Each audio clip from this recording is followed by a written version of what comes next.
Space X സ്ഥാപകൻ Elon മസ്കിനെതിരെ വീണ്ടും ലൈംഗികാരോപണം.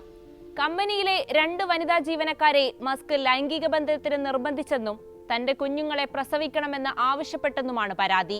ഇതിൽ ഒരാൾ ഇന്റേൺഷിപ്പ് ചെയ്യുകയായിരുന്നു എന്നാണ് റിപ്പോർട്ടുകൾ. അമേരിക്കൻ മാധ്യമമായ വാൾ സ്ട്രീറ്റ് ജേണലാണ് ഇക്കാര്യം റിപ്പോർട്ട് ചെയ്തത്.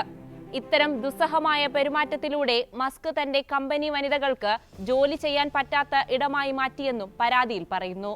സ്ത്രീകളായ ജീവനക്കാരെ അസ്വസ്ഥപ്പെടുത്തുന്ന നയമാണ് സ്പേസ് എക്സും ടെസ്ലയും സ്വീകരിച്ചിരിക്കുന്നതെന്നും അത്തരത്തിലൊരു സംസ്കാരമാണ് അവിടെ നിലനിൽക്കുന്നതെന്നും വാൾ സ്ട്രീറ്റ് ജേണലിന്റെ റിപ്പോർട്ടിലുണ്ട്.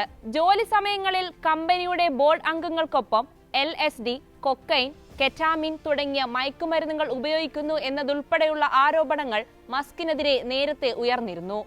കൂടാതെ ലൈംഗിക അതിക്രമങ്ങളെ തമാശയായി കാണുന്നു. പുരുഷന്മാരെക്കാൾ സ്ത്രീകൾക്ക് കുറഞ്ഞ വേതനമാണ് നൽകുന്നതെന്നും ഇതിനെതിരെ പരാതി പറയുന്നവരെ പിരിച്ചുവിടുന്നു എന്നതടക്കം നിരവധി ആരോപണങ്ങൾ മസ്കിനെതിരെ മുൻപ് തന്നെ ഉണ്ടായിരുന്നു. മസ്കിന്റെ കമ്പനിയിൽ സ്ത്രീകൾക്ക് ജോലി ചെയ്യാൻ പറ്റുന്ന അന്തരീക്ഷമായിരുന്നില്ല. ലൈംഗിക പീഡനങ്ങൾ സംബന്ധിച്ച തമാശകൾ അവിടെ പതിവായിരുന്നു. തൊഴിലിടത്തിൽ സെക്സിസ്റ്റ് സംസ്കാരം കൊണ്ടുവരാനാണ് മസ്ക് ഉദ്ദേശിച്ചത്. ലൈംഗിക ധ്വനിയുള്ള പരാമർശങ്ങളും മറ്റു കാര്യങ്ങളും വനിതാ ജീവനക്കാർ സഹിക്കുകയോ അവഗണിക്കുകയോ ആണവിടെ പതിവ്.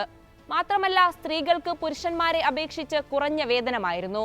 ഇതിനെതിരെ പരാതിപ്പെടുന്നവരെ നിർദ്ദയം പിരിച്ചുവിട്ടിരുന്നുവെന്നും പരാതിയിൽ പറയുന്നുണ്ട്. ഇതിനു മുമ്പും ടെസ്ലയിൽ ജോലി ചെയ്യുന്ന സ്ത്രീകളടക്കം മസ്കിനെതിരെ രംഗത്ത് വന്നിട്ടുണ്ട്. ഇത്തരത്തിൽ സ്പേസ് എക്സ് ഫ്ലൈറ്റ് അറ്റൻഡർമാരിൽ ഒരാളും പരാതിയുമായി രംഗത്തെത്തിയിരുന്നു. തന്റെ മുന്നിൽ നഗ്നതാ പ്രദർശനം നടത്തിയെന്നും ലൈംഗിക ബന്ധത്തിൽ ഏർപ്പെട്ടാൽ കുതിരയെ വാങ്ങി നൽകാമെന്നും മസ്ക് പറഞ്ഞിരുന്നെന്നായിരുന്നു യുവതിയുടെ പരാതി. 2016 ഈ സംഭവം.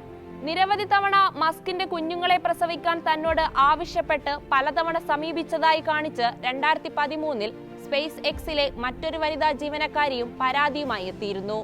പിന്നീട് അവർ കമ്പനിയിൽ നിന്ന് രാജിവെക്കുകയായിരുന്നു. നിലവിൽ 10 കുട്ടികളെങ്കിലുമുണ്ട് മസ്കിന്.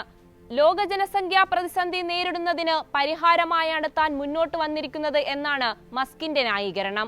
രാത്രികാലങ്ങളിൽ മസ്കിന്റെ വീട്ടിലുറങ്ങാൻ നിരവധി തവണ തന്നെ ക്ഷണിച്ചതായി മറ്റൊരു വനിതാ ജീവനക്കാരിയും ആരോപണം ഉന്നയിച്ചിരുന്നു.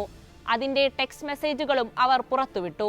മസ്കിന്റെ ആ മെസ്സേജുകൾക്ക് താൻ ഉറങ്ങിപ്പോയെന്ന് പിറ്റേ ദിവസം യുവതി മറുപടി നൽകിയിരുന്നു.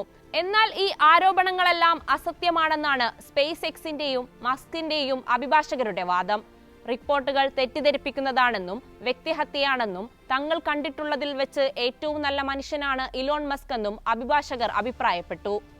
ഗൂഗിളിന്റെ സ്ഥാപകരിൽ ഒരാളായ സെർജി ബ്രിന്നിന്റെ ഭാര്യ നിക്കോൾ ഷാനഹാനുമായി മസ്കിന് രഹസ്യബന്ധമുണ്ടെന്ന വാർത്തകളാണ് ഒടുവിൽ പുറത്തുവന്നത്.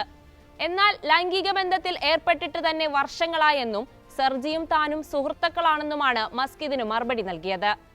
സെർജിയും ഞാനും സുഹൃത്തുക്കളാണ്. കഴിഞ്ഞ ദിവസം രാത്രി വരെ ഒരു പാർട്ടിയിൽ പങ്കെടുത്തതാണ്. നിക്കോളിനെ കഴിഞ്ഞ 3 വർഷത്തിന് 2 തവണ മാത്രമാണ് കണ്ടത്. 2 തവണയും ചുറ്റും ആളുണ്ടായിരുന്നു. പ്രണയമോ ഒന്നും ഉണ്ടായിട്ടില്ല. മസ്ക് മാധ്യമങ്ങളോട് പ്രതികരിച്ചത് ഇങ്ങനെയായിരുന്നു.